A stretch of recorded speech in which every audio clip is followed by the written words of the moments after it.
So how was your experience on that I, university, Warwick I was kind of like not expecting that level of education? smartness Okay, in the students. okay. But the idea is to not compete with them. The idea is to compete with yourself. Actually, Humane AI, Human, yeah, yes. Humane, they have obviously launched maybe Humane chat Humane Chat 2 weeks ago. two They have weeks ago. launched it. Yeah. Wallah, really good. What do you think about? I read somewhere it was like 120 engineers, Ah, mashallah. 120 AI engineers fully working Okay. on it. So it was a big task that they achieved. I think one of the major milestones that they have achieved so far.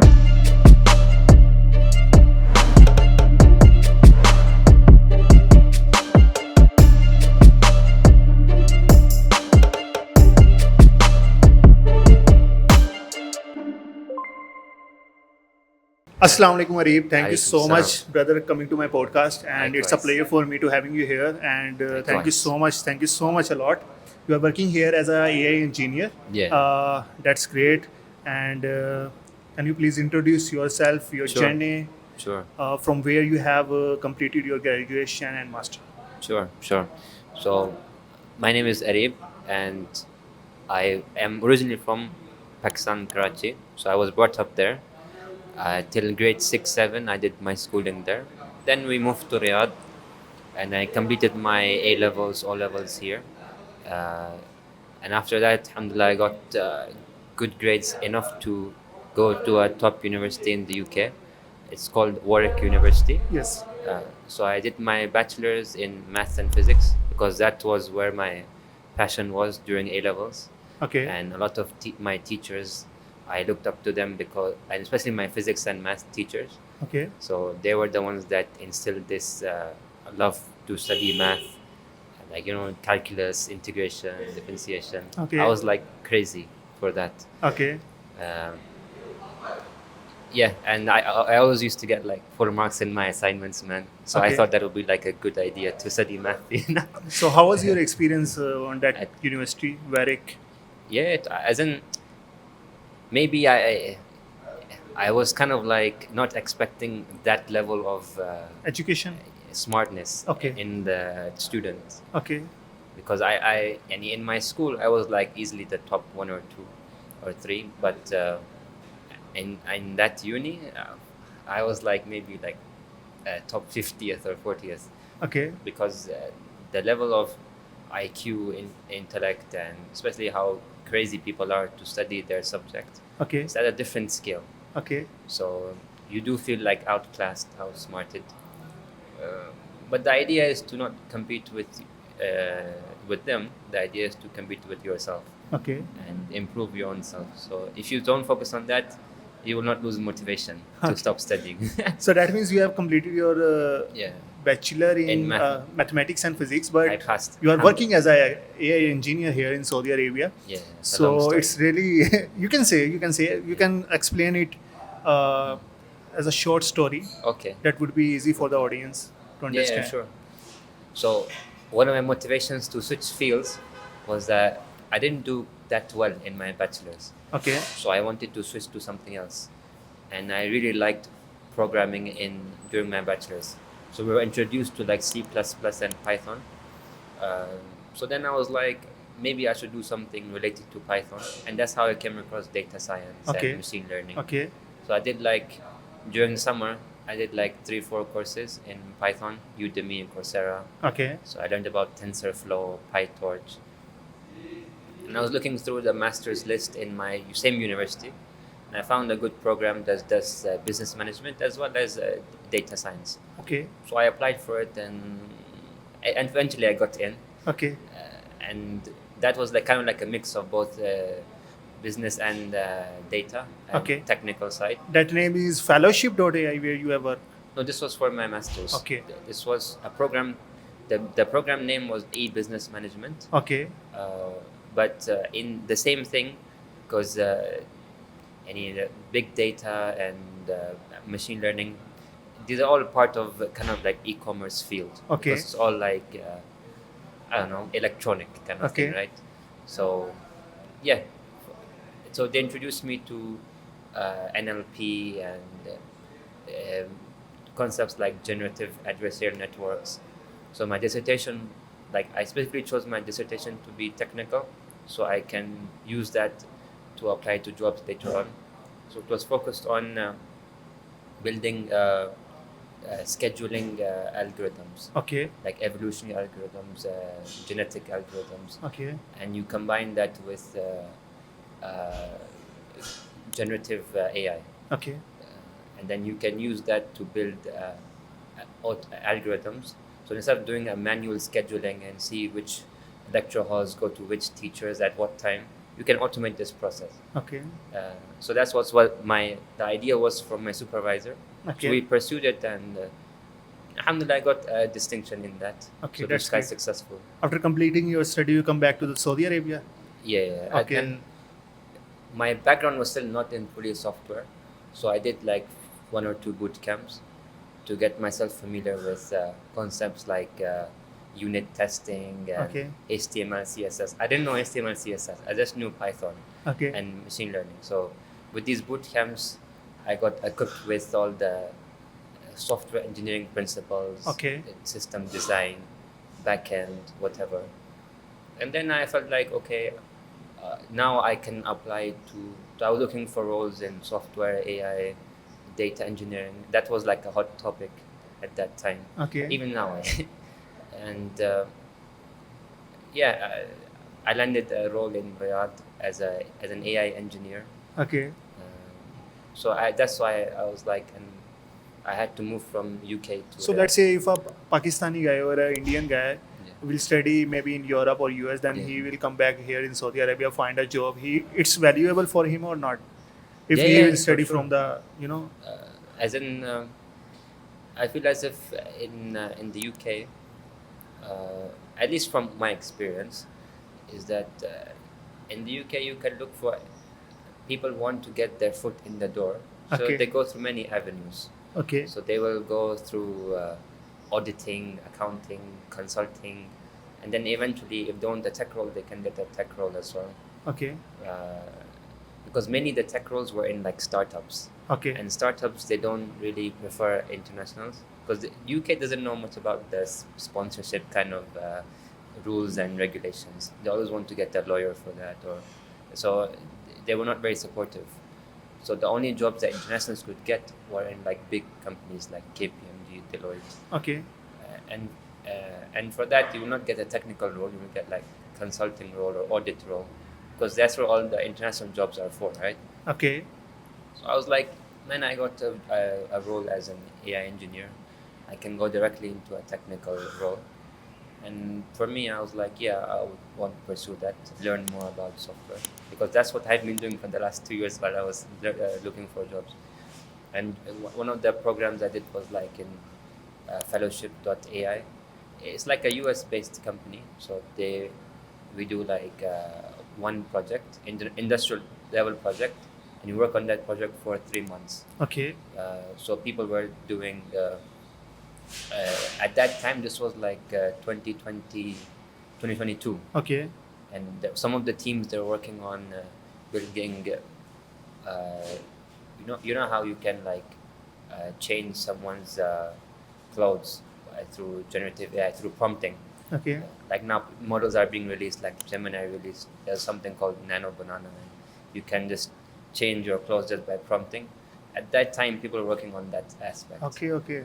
That was one of the areas you could work on. I worked on more regarding disaster detection, so training a model like ResNet 50 or using something called convolutional neural networks. Okay. Um, so we had like a data set from Planet Labs, and it was satellite imagery, and then we could train those fine tune the models using transfer learning, and use that to uh, detect how much that you could scale out, how much or map how much of the image has been affected through natural disasters like floods or earthquakes. You could get this data in like a website called Planet Labs. Okay. So yeah, that was quite fun, and it was successful. And using that, that was one of the reasons why I got a job here as an AI Okay. engineer. How you can find a job here in Saudi Arabia? Mainly, people would love to know that you have some experience building Okay. for any client or for yourself, and also uh, that you're passionate about the subject. And also, one of the key things is references. Okay. It's very hard to get it without just spamming LinkedIn. But once you get some experience, like 3 years, then it gets easier. Or Yeah, people definitely. approach you. Yeah, yeah, Then definitely. and If you have then some experience here in Saudi Arabia in multiple companies, yeah, yeah, yeah. definitely people will They, approach you on the they will LinkedIn. approach you on WhatsApp or LinkedIn.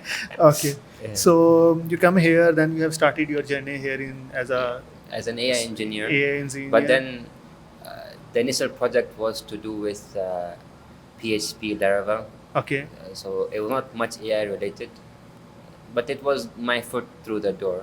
So Okay. I learned Laravel and PHP and uh, yeah, they wanted Node.js, I think Node.js, Next.js. yeah, Yes. yeah, front and back and both. So it Okay. was kind of like my first time building something. Okay. As a That AI engineer, what you are implementing in your company? well, What you are doing, obviously. nowadays the hot topic is like chatbots and voice agents. Everyone's talking about agents, so we're trying to build that. I'm more in the healthcare domain, Okay. so we had one of our. So this was a pre-built solution by another team. It's called revenue cycle management. In that, you could manage uh, for your patients. You could manage their health insurance for like submitting claims.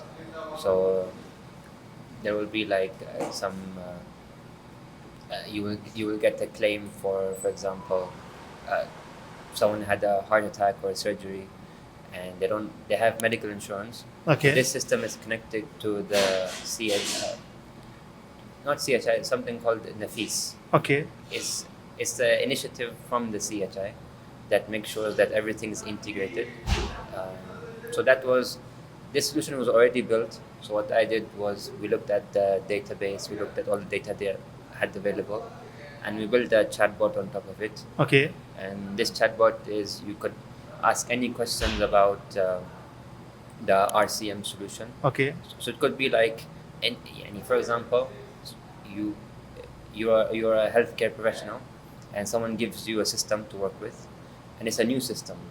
Uh, you will look through the docs. You will look for like someone to help you out with the system. So with this chatbot, you can ask it information, and it will help you guide through the claim process, how to submit a claim, without anyone's assistance. Okay. So this was one of the ideas that we had, that instead of like having someone train another professional, this Okay. chatbot can help you guide you through the claim submission process in the system. So it can tell you which pages, what forms are for what purpose, and also it can detect. Let's say you submit the claim, it can analyze the claim and see whether it meets all the requirements. If not, it will reject it before it goes to the actual medical insurance company, Okay. so that it will reduce the claim rejection rate. Called like a claim scrubber. Okay. But I think into the healthcare department, you can say maybe healthcare, any organization where you are implementing any AI agent, or maybe you are doing something like, If so it's too much difficult, Yeah, for to. healthcare, there's too many regulations. HIPAA, Wallah. yeah, and you have to be careful of PII, personal information not being leaked out for the patient. But that's for healthcare. There was one project I implemented that was more towards the latest technologies, like using LangGraph and agentic frameworks. So we built a system where you could chat with your data like ChatGPT, but you could upload any Excel file and generate reports, charts within a matter of minutes. Okay. So it was something quite cool, but it took like 2 3 months to develop. Okay, let's say, how do you see agentic AI involving comparing the traditional LLMs? What do you think? What's your opinion about this? Yeah, like LLMs, there's a limit to their accuracy, right? You can ask anything with an LLM. Sometimes it will hallucinate, sometimes it will not. So with agents, it's like a way to reduce the hallucination in such that multiple LLMs work together in a way that they achieve a business result Okay. that the management needs or CEOs need or any company requires.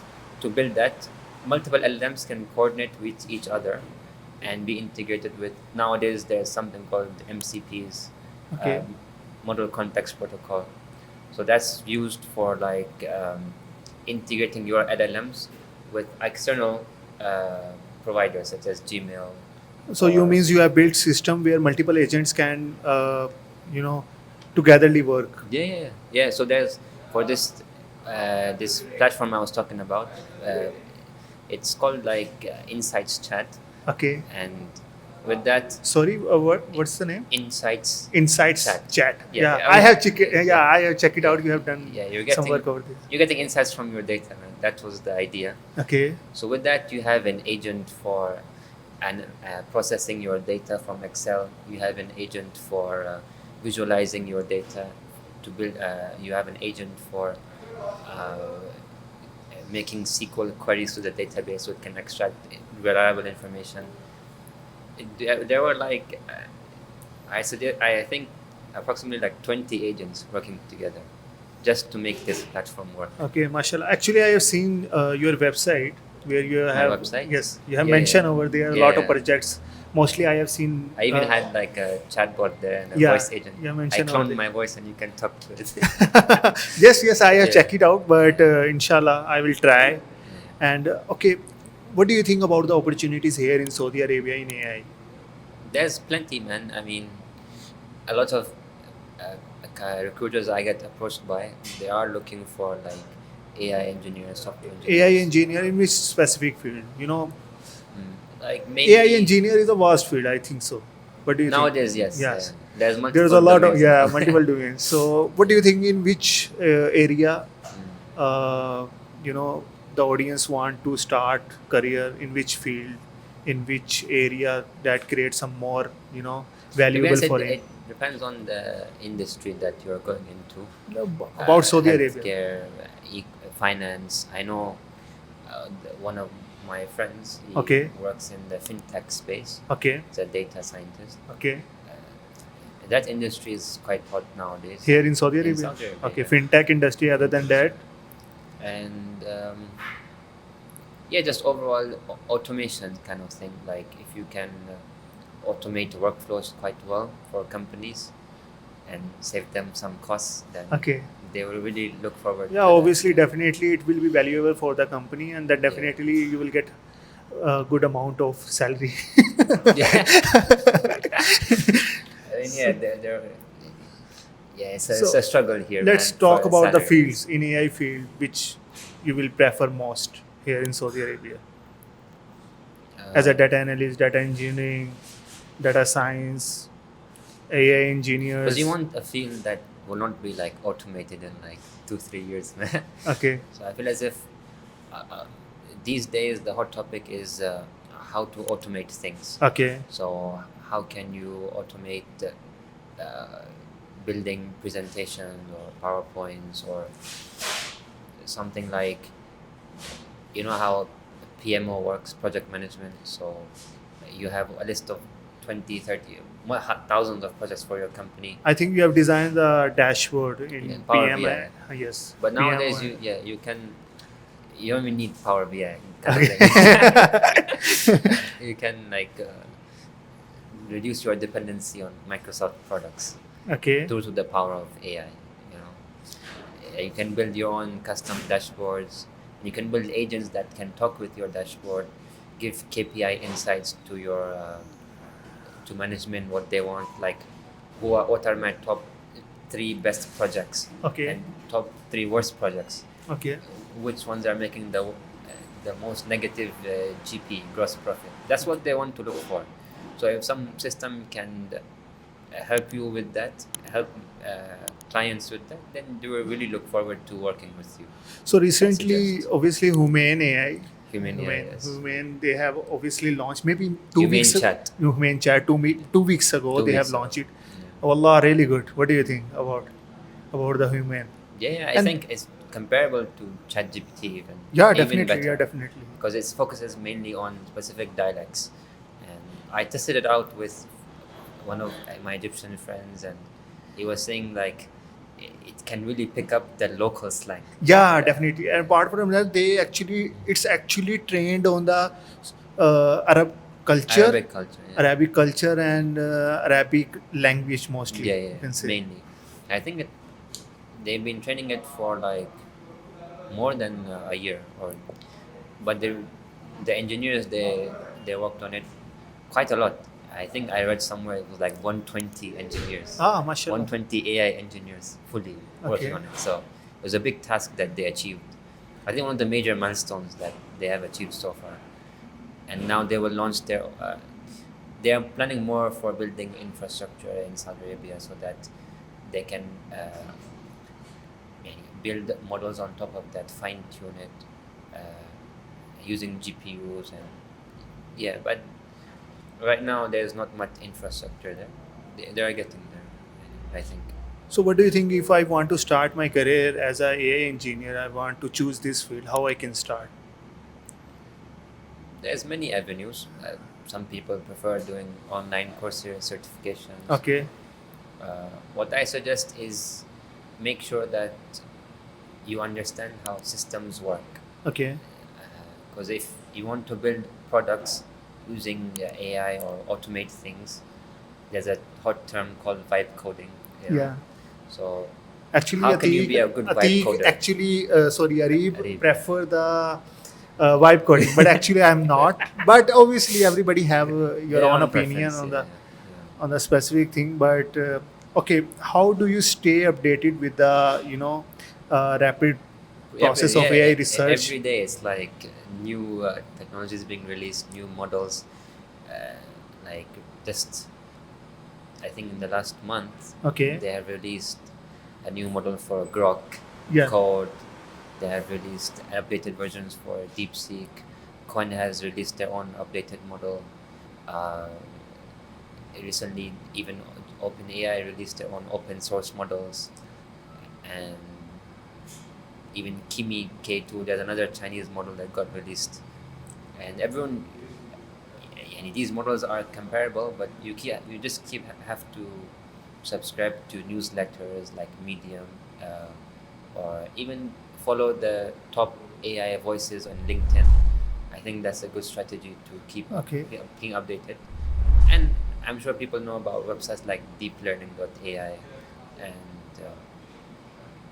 yeah, there's a lot of YouTube channels that keep releasing videos daily on how to build automation workflows and Let's say voice an agents. NA10. NA10, yeah, that's a hot topic. Yeah, definitely. Yeah, everyone's building NA10 workflows now. Yeah, yeah, definitely. And yeah, there are like a couple of YouTube channels that I suggest to follow. I can't remember them now, but yeah, I will. I'll let them. I'll tell you about it, and you can tell Yeah, your yeah, audience. definitely. I will put into the description Yeah, and put they in the can follow. description. Yeah. Okay, how much salary AI engineer can expect here in Saudi Arabia? What do you think? You mean like How much entry salary? level? How much salary? Entry level? Entry, It's junior, depend. Maybe senior. approximately if somebody have a 5 year experience. 5 years Yes, in the software space or AI space. into the AI space. Yeah, AI has been going for around 5 6 years. But the thing is with AI, like people, the things that you knew 5 years ago, they are outdated. Like How much salary he can expect? from a starting point, I'd say like people I have known, I'd say within 10, 15, Okay, dep- if depending. they are in a starting point, 10 to 15, then obviously it's depend on the experience Yeah, and maybe that even 20 if it's like 10 years experience. 20 okay. years maybe. Okay. But that's 20 years is before AI. Okay, so according to VN30, they are obviously investing a lot into the AI industry, Yeah, and you can say in every state there is a new startup here in Saudi Arabia. yeah, too And many. so, what do you think about the future here in Saudi Arabia in Mm, that's a good question. To be honest, no one's sure about the future, man. Everyone's like worried about their own jobs. They don't have time to think about the future because they're worried that the But future actually, will they are focusing on automate the their own job. 2030 vision. So Yeah, they are I know. working on the 2030 vision. But So it contains within 2030 is very broad. AI is just one part of it. Majority are like more into like different industries like construction, mega cities. yeah, definitely. But That one. human is also a part of the Human is a 2030. part of Yeah. that. Yeah, I So know they that are for sure. investing a lot. PIF in funding. PIF Yeah. I know they are invest a lot looking of money. to tailor. They want to build models that can understand, say, the Najdi dialect, which is people who are live in Riyadh and this area. So they're called Najd area. They want to build models that can communicate well in Arabic, and they prefer the Saudi dialect Yeah, specifically. They definitely. don't want any Egyptian dialect or Syrian or Lebanese, because of course they have their own preferences. Yeah, definitely. Um, so that's one of the big things that people are looking for these days, building models that can speak like a Saudi, Okay. and because till now, or even on websites like 11 Labs or any other website, you look at all the voice agent models, the voice aren't that close to what the Saudis actually want Okay. so So far. what Yeah. are the most exciting use cases of agentic AI you have Um, worked? Yeah. yeah, one of the things I mentioned was the building reports about your data. Like you have like 10 Excel files, instead of like you analyzing them and building charts on top of it, you can build an AI agent that does it for you. You can build an AI agent that can schedule appointments for you. As if you're an hospital or any other company, uh, and a patient can call you and talk with the agent, and that can schedule appointments based on the doctor's schedules and the constraints. Even one um,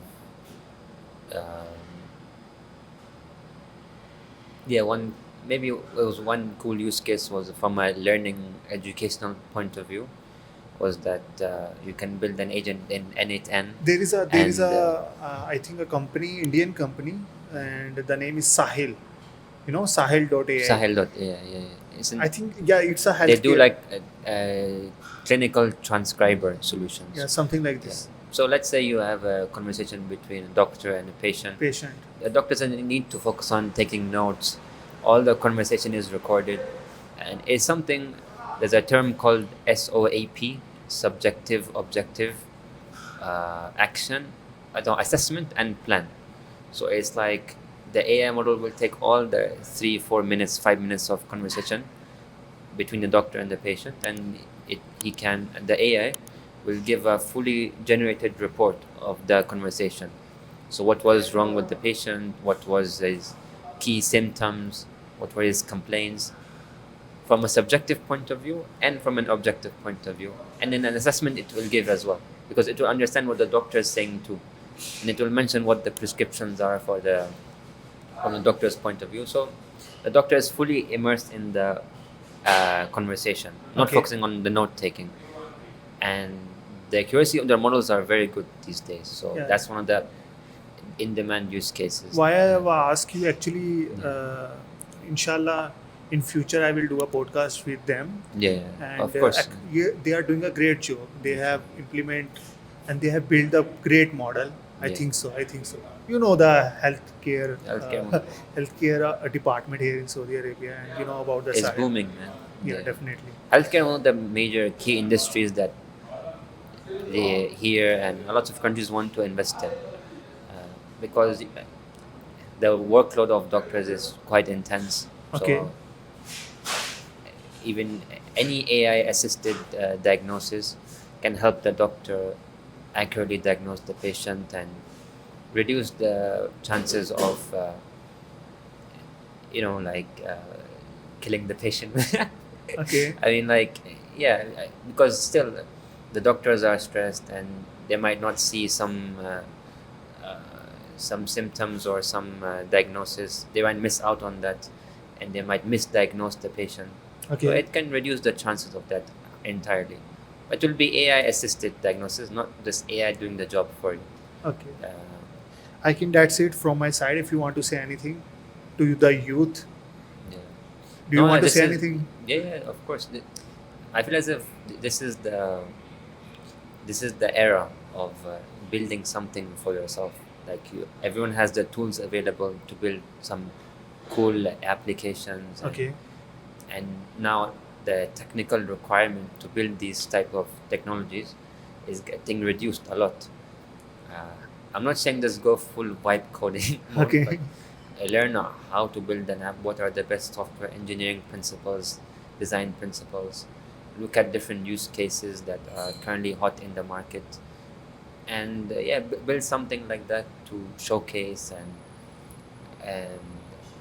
yeah, maybe put it on your website, and people might reach out to you. You Actually, I know, have seen on your website, you have mostly learned from your own yeah, projects, yeah, yeah. right? From my own, yeah. Yes. It's a constant learning, man. Software engineering, because one application you build, you will be like, I wish I didn't do that. I wish I remembered this edge case, and then you will be even more competent in the next time you build an application. Right. No one is perfect the first time they build an application. Right. There will be a lot of errors, but yeah, use cases is one point I will highly focus on, Okay. because yeah, there's too many. Like we mentioned today, like claim scrubbing, appointment scheduling, uh, clinical transcribe, Okay. and hot topic is also uh, something called CDSS, clinical decision support system. It's something that let's say the doctor prescribes you 2 3 drugs. Okay. The AI can look at the knowledge base and see what are the interactions between the drugs, and what is the patient's age. Take all the patient factors into account and see if there's any like side effects that the patient should see or the doctor should see.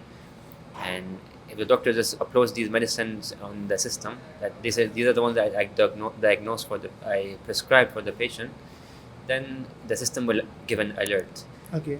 and mention that there's a higher chance that the patient might suffer from this because you have prescribed this and the patient has diabetes, for example. Okay. So this is something that's very useful nowadays. Thank you so much. Thank you so much Thank you. for your time. My pleasure. It's a pleasure Likewise. to meet you. Likewise. Thank you.